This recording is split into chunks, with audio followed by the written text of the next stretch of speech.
Good morning! So what is up sa inyo mga kuys, ano? So, tara, samahan nyo ako. Ngayon nga ay medyo aga-aga tayo nagising.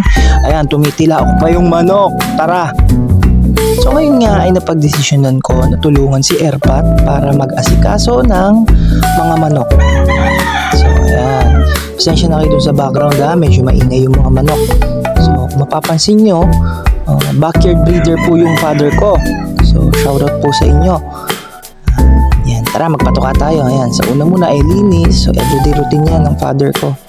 So malaking bagay talaga kapag natutulungan namin siya, lalo't sa paglilinis, gawa ng hindi na kaya kapag isang tao lang ang gumagawa. So yan, tara. Quick video muna tayo. So ayan, so di rin biro maglinis ng manukan ha. So ayan, yan nga pala yung father ko. Mayayain sa camera. Ang ingay ng mga manok! So ayan, maliit lang yung pwesto at hindi rin kagandahan, pero dahil sa pagpupursige ng father ko, ayan, nakapagpalaki kami ng maayos na pyesa. So sa mga magtatanong at sa mga gustong mag-inquire, message nyo na lang siya through FB. Isisend ko dyan sa link kung anong messenger niya.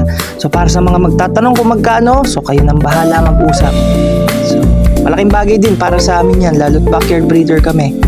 So parehas na rin naman ng palo yung mga backyard breeder tsaka mga big farm. Minsan nga mas lamang pa kami, lamang pa tayo mga backyard breeder dahil nase-select natin na maayos yung mga manok na panlaban. So yan. So, after nyan sa likod naman yung mga panlaban. Yan. So medyo pagod na rin ako nyan, kaya yan, tapusin na natin. Paalam.